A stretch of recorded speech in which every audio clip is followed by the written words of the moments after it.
brother nang maiyak siya sa confession room dahil nga sa paglabas ni na Matt at Olin. Again, panoorin nyo to ng mabuti dahil mamaya ipapakita ulit namin yung video na to. Pero may missing words na. At yan ang kailangan nyong hulaan or alamin sa pagtawag niyo sa 4110013. Sabihin niyo sa akin yung word. Pero for now, watch closely. Ay, kayong tatlo.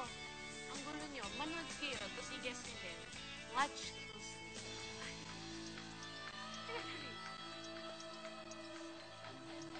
Pag may problema isang tao dito sa bahay, hindi din ako umiiyak. Tapos sinasabi nila, parang wala daw ako nararamdaman. Kailan ka ba huling umiyakin? Matagal na po.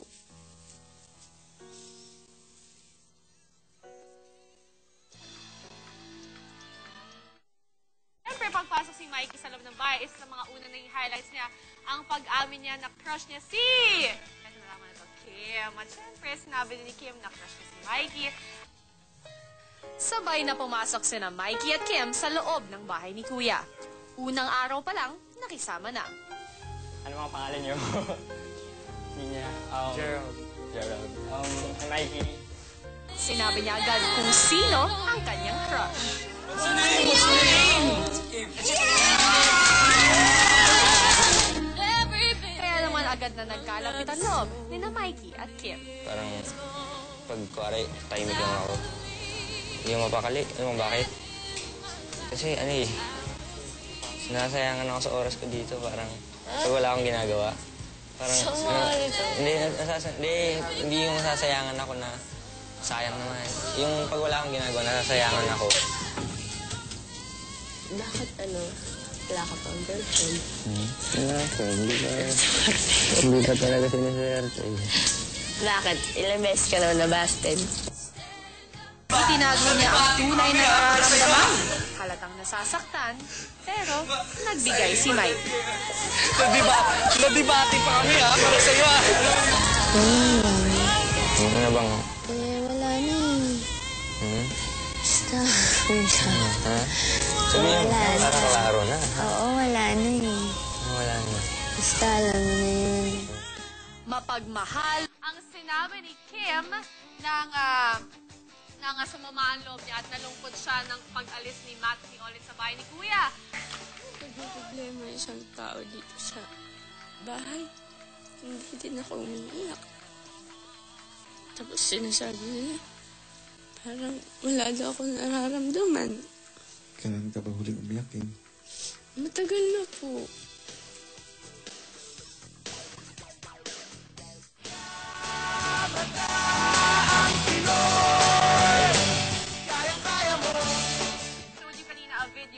Kompletong video kung ano sinabi ni Kim kay Big Brother sa loob ng confession room nang malungkot siya dahil nga umalis si Matt at si Olin sa bahay ni Kuya. This time, ipapakita namin sa inyo ang video with deleted words. At yan ang inyong hulaan. Pag nahulaan yan, tumawag kayo agad sa 4110013. Ano raw sinabi ni Kim? Panoorin niyo ba? Pag may problema isang tao dito sa bahay, hindi din ako umiiyak. Tapos sinasabi nila, parang... Kailan ka ba huling umiyakin? Matagal na po.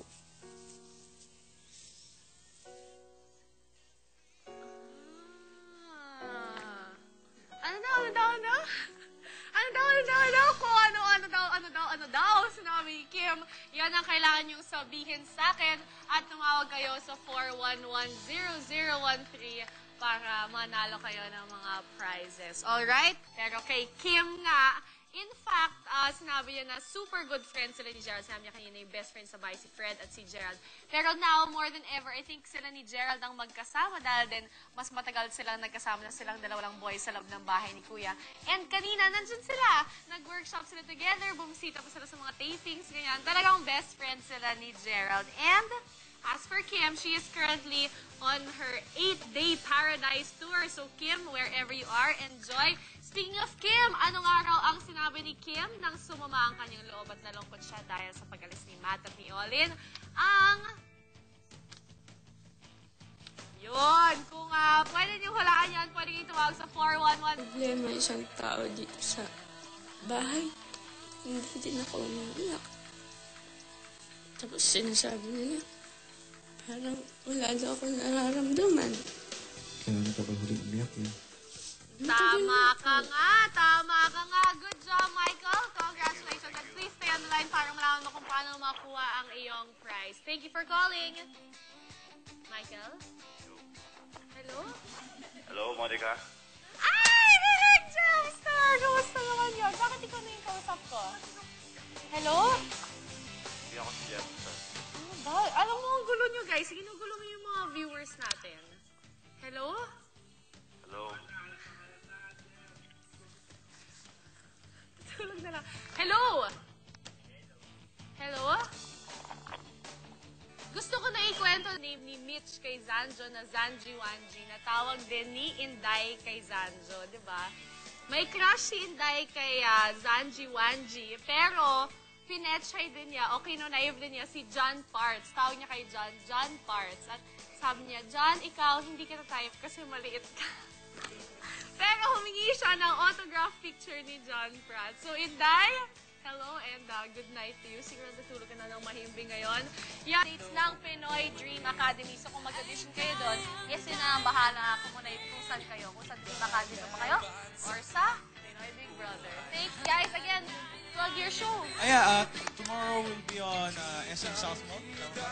So, tapos, ano ba? Sa Saturdays, nasa Close Up to Fame din po kami. Yes! Tsaka, ayun, let's go after ng Close Up to Fame. And syempre sa ASAP. Tapos, Sunday sa SM Santa Rosa po kami. Yun. Guys, bati lang kayo. Dance lang ako. Dance lang ako. JP may pinapasabi, I love you daw kay Angel D. At saka hi sa lahat ng taga Let's Go. Yan. Thank you. Thank you guys for watching my brother up late. Good night.